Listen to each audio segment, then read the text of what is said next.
Tshwane Executive Mayor Randall Williams says the municipality has recovered at least 148 million rand from unpaid utility bills. The city is facing a barrage of legal action from various entities after it disconnected electricity and water due to non-payment. Williams says next in line are residential customers in suburbs, townships and complexes alike. What we've done, we started the campaign on Tuesday. From Tuesday to Friday, we disconnected accounts that are in arrears to the value of 420 million rands. To date, we've collected 148 million rands. However, a number of businesses currently are busy entering into arrangements agreements with the city. So businesses are scared that we are going to come for them. So they're coming forward now. So we expect the amount of 148 million rands to increase significantly. Let's expand on that story. The State Theatre is one of the businesses that has had their power cut due to non-payment. The State Theatre is said to be owing an amount of 2.7 million rand to the council. We're joined by Sibongiseni Mkhize, the CEO of the South African Theatre. Baba Mkhize, thank you very much for joining us this afternoon. On your end, at least, how did it get to a point where you're owing the city so much money? Well, we dispute, firstly, that we owe the city so much money. But of course, we have not been given an opportunity to sit down with the city to make an investigation on how exactly they arrived at those amounts, because as a theatre, we started noticing in 2020 that our bills remained constant, even at the time of the hard lockdown, when we didn't have any theatre or any activities in our buildings for about 3 months, but our bills did not go down. And it was for that reason that we procured the services of a private company to install our meters so that we can have a parallel process so that we can actually check and counter whatever the city was claiming to be our consumption. And indeed, what we discovered was that we were being overcharged by, in some instances, more than 1.6 million of what we were supposed to pay on a monthly basis.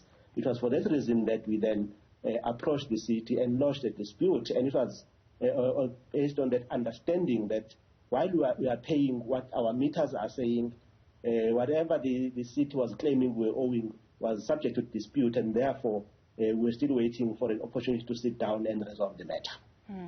We spoke to Mr. Williams on the channel last night, and this is what he had to say on the billing issue. Let's take a look, listen, before we get your thought on that.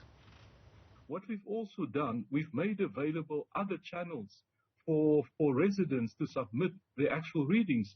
Anyone can register on eTshwane via mobile phone, laptop, whatever means.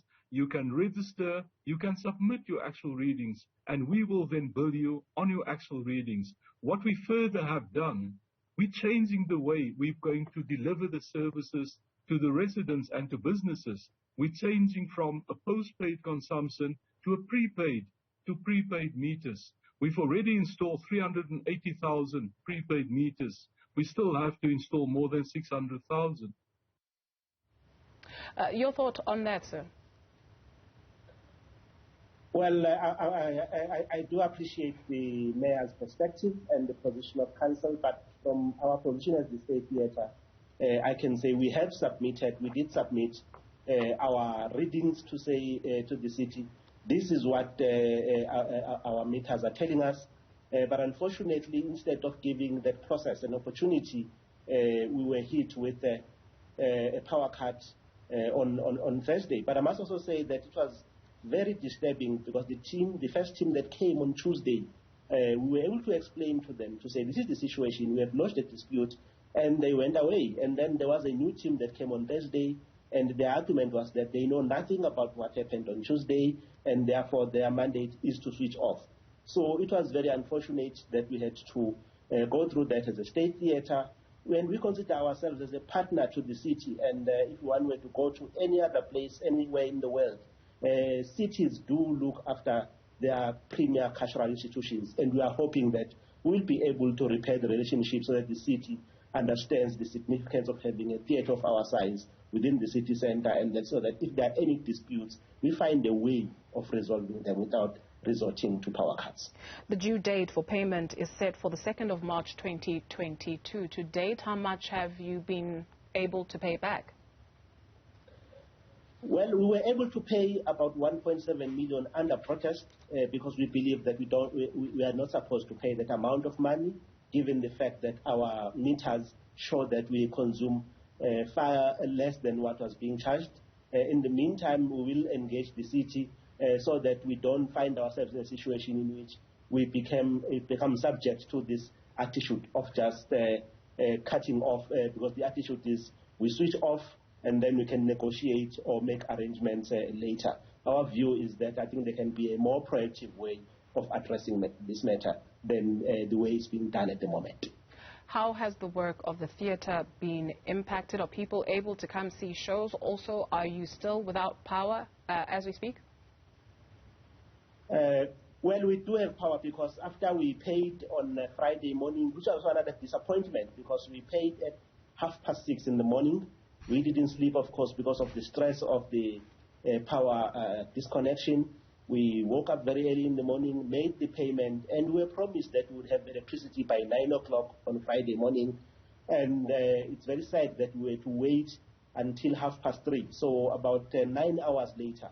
And that 9 hours makes a big difference between a job being saved or jobs being saved or created and unemployment in the city of Tshwane, because what one can actually expect to happen is that you might find that even some of our restaurants at the State Theatre might have had to throw away some of the perishable stuff that they have.